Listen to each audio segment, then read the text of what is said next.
Excel spreadsheets or Google Sheets are one of my favorite ways to budget, but they can be a little bit frustrating. So, if you are interested in putting together a budget using Excel sheets or Google Sheets, I'd like to show you a little bit about how I put mine together.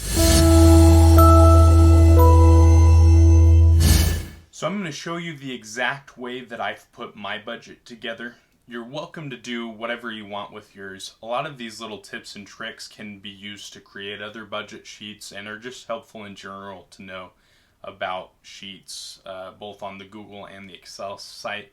Some things are a little bit different, but they tend to be very similar between the two. So I'm going to go ahead and just start putting this together and kind of walk you through what I'm doing as I do it.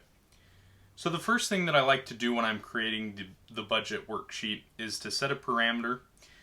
In both Excel and Sheets, you can go in and you can click borders for them and actually highlight portions or frame portions of the sheet. So the first thing I'm going to go in and do is create borders for multiple columns, and I'm going to go ahead and click and drag so that I don't have to do that for each individual column.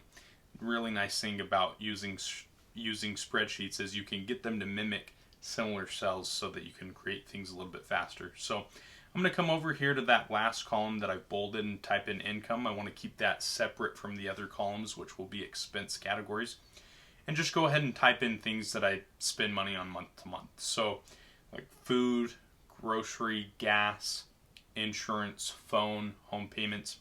Whatever it is that you spend money on monthly, if you want to make something like this, go ahead and put in whatever categories make sense for you. But this is stuff that I spend money on pretty normally on a month-to-month basis. So go ahead and add each of these. I'm just going to finish up here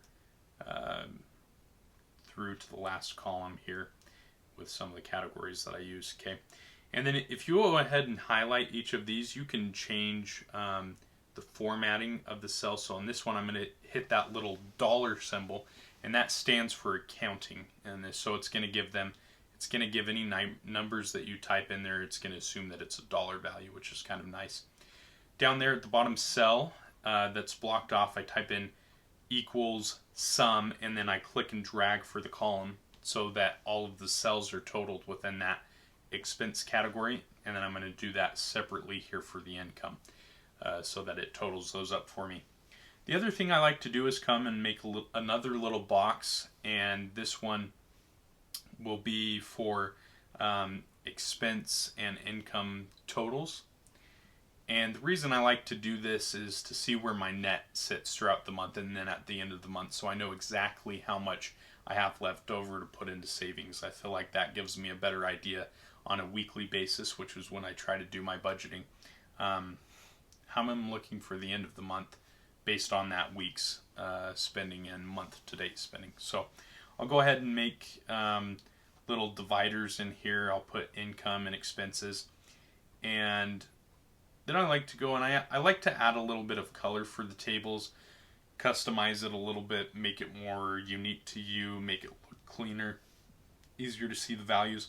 If you want to take the time, it looks really nice sometimes if you pick alternating similar colors, and it just helps to differentiate the values a little bit more. So first thing you'll do is you'll come in, you'll hit equal on the income portion, you'll click the little box that has the total for income. For expense, you hit equal, you type in sum, and you click and drag the totals for the expense categories. And then for your net for the month, you can click equals, click the box for income, click minus, click the box for expenses, and you'll have your net for the month. So I'm going to go in here and I'm going to show you what it looks like to alternate every color. Just as I said, I feel like it kind of cleans up the look a little bit, makes it a little bit easier to read, but again, this is going to be custom to you. So if you go down and you click the bottom little sheet thing, you'll notice that there's a tab that I'm changing to budget. So you can make multiple tabs if you hit that little plus sign. I'm going to add another one that says yearly outlook. This is an analysis tab for me. And then I'm going to change the total name of the sheet to monthly budgets and analysis. I like Google Sheets for this because Google Sheets saves to your email section. and you can access it through Google on any device. Makes it a lot handier to pull up than Excel is, because Excel you have to send the individual file to each place. So when I get over to this analysis sheet, I'm going to go ahead and copy the expense categories that I had from page 1.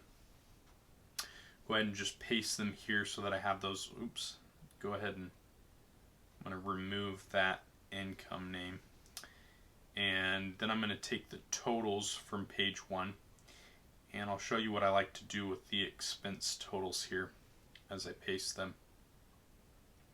So a cool thing that you can do with spreadsheets is really handy. Let me just clean this up a little bit so that it looks kind of uniform.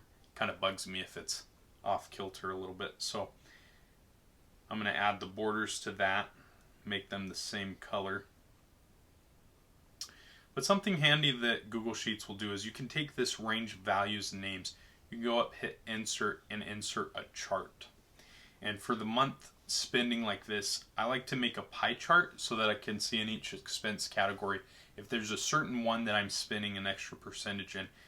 For example, if food at restaurants is exceeding, a third or up to maybe 2/3 of my budget, that's an issue for me. I'd like that to be a lower percentage of my budget. So now I want to adjust this graph a little bit. I just wanted to show you that chart ability, and I'm going to add months. So you can type in January, February, highlight those two, click and drag, and it'll autofill the rest of the months for you. And I like to have, and I'm going to show you adding some of these numbers in here, but I like to have this bigger chart so that I can do year totals for each expense. So I want to know how much I spent in total in the grocery category, how much I spent in total in this other category, and then I can kind of decide for myself for the next year, do I need to make some adjustments in my budget? Am I spending too much in a category? Could I go with spending a little bit more in that category? Do I need to make a new category so that I'm never exceeding what I'm planning to spend? So here, to make things a little bit easier, now you can take the whole chart and just total that and make and use the whole parameters to make the pie chart. I like to, just for a little bit cleaner view for me, take again those the categories. I create a new total segment at the end of the columns there, and I'll do another equals sum function, click and drag for those month categories, and have the months total at the bottom, and then I'll pull the categories and create another row down at the bottom here that's going to just be equals. I'll click the cell above of that expense category total and drag it across so that each of them is showing the total, and then I make my pie chart based on that. It's a lot quicker snapshot for me to look at and say, oh, this is how much I spent for the year in that category. So it takes a little bit of time for this analysis sheet to work. You're going to have to come in and copy and paste at the end of each month for this. So on the side here, I'm going to add another months category and drag that down, and I'm going to make another totals section off to the side, and these sum totals are going to drag across for the month so that I have what I spent total each month. And again, you can do whatever you want for these analysis tabs. You can generate pretty much any type of chart that you want. You can do the sort of mountain line charts. You can do bar graphs. You can do bar graph comparisons year over year. I think it's really fun to play with it and personalize your budget, because I think you'll be that much more willing to use it more and have ownership over it. So for this one, I personally like to go in, and you can click the chart type once you've made a chart, if you've clicked on it in Excel or Sheets, and I'm going to switch it to a bar graph. I feel like that's clean to look at, so I can very quickly look and see if there's months that I'm spending a lot more in. Whoops, I've got to move that. So you can actually just cut and paste over values, and it'll keep your functions the same. I'm just double checking that the cell matches up, and then I'm going to line those two up. So that's all I like to have. I've got another couple of sheets that I use that are personal to me in calculating the impact that my home costs have on my budget, stuff like that. If you ever want to see any of those videos in the future, reach out to me. I'd be happy to do those. I'd also be happy to provide you with a copy of this sheet if you were interested in this, or go ahead and have fun with it. You know, create something that's unique to you. I think that's the most important part about budgeting, is that you make sure that it's something that you enjoy doing on a monthly basis. Otherwise, you just aren't going to do it. Again, I have a lot of fun with this, so anyone who's interested, has more Excel or sheet questions for me, or more finance questions for me, please reach out to me. Post below in the comments with your thoughts. Give this video a like if you enjoyed the content here, and please subscribe if you want more of this. I'd love to have it notify you. I plan on posting content every 2 weeks so that you can see more of this. So I look forward to seeing you hopefully in some more videos. Once again, my name's Aaron Gertz, and I'm excited to see you next time.